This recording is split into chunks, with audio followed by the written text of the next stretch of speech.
कैसे इस बार दक्षिण साध गए मोदी। कहा जा रहा था कि दक्षिण में मोदी को कोई सीट नहीं आ रही है, लेकिन एनडीए को जबरदस्त फायदा हो रहा है। मोदी की दक्षिण यात्रा काम आई। कितने दिन यात्रा पर रहे मोदी, कैसे दक्षिण के लोगों को साधा, देखिए इस रिपोर्ट में।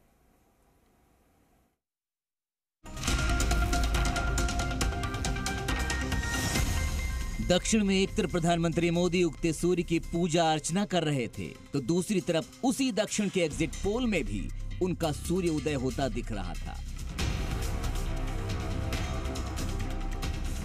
एग्जिट पोल में पोल और पोल्स के आंकड़े बता रहे हैं कि कैसे इस बार दक्षिण में मोदी की सियासत का सूर्य पहले से भी कहीं ज्यादा चमकता दिख रहा है। कहा जा रहा था इस बार दक्षिण में बाकी राज्यों को तो छोड़ ही दीजिए, कर्नाटक में भी कमल सूख जाएगा। लेकिन इस बार एग्जिट पोल के आंकड़ों ने बीजेपी के लिए तेलंगाना से लेकर आंध्र प्रदेश में भी उम्मीदों के नए द्वार खोल दिए हैं। तो एग्जिट पोल में तमिलनाडु और केरल में भी कमल खिलता साफ दिखाई दे रहा है। ये आंकड़े बता रहे हैं कि दक्षिण साधना से मोदी कैसे समूचे दक्षिण को साधते हुए दिखे हैं। आंध्र प्रदेश में तो ये ऐसी तस्वीर है जिसकी उम्मीद करना भी आसान नहीं था, लेकिन इस बार वहां की तस्वीर भी बीजेपी को नए इतिहास से जोड़ने वाली है। दक्षिण को साधना दुर्लभ था। इसका पहला खाका खींचा पिछले 10 वर्षों में प्रधानमंत्री मोदी की दक्षिण की 140 से ज्यादा यात्राओं ने, जिसमें सबसे ज्यादा यात्राएं कर्नाटक की रहीं, तो उसके बाद तमिलनाडु और केरल की। 2024 चुनाव में अपनी 200 से ज्यादा चुनावी यात्राओं में दक्षिण विजय के लिए मोदी ने दक्षिण में 31 रैलियां और रोड शो किए।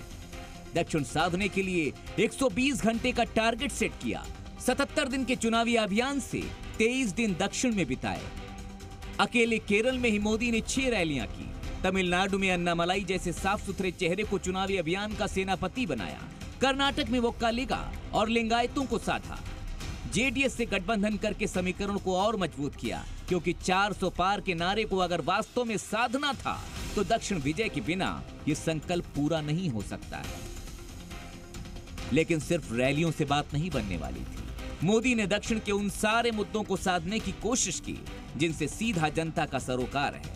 खासकर ओबीसी आरक्षण में कटौती और गड़बड़ी का मुद्दा पीएम मोदी ने अपने दक्षिण अभियान के दौरान उछाला। कांग्रेस ने शिक्षा और सरकारी नौकरी में पहले जिन ओबीसी लोगों को आरक्षण मिलता था, उस ओबीसी समाज में इतने सारे नए डाल दिए कि ओबीसी समाज को जो आरक्षण मिलता था वो उनसे छीन लिया। तो क्या माना जाए, मोदी की चाणक्य नीति के आगे तेलंगाना में कांग्रेस की रेवंत रेड्डी सरकार का जादू राष्ट्रीय स्तर पर काम नहीं आया?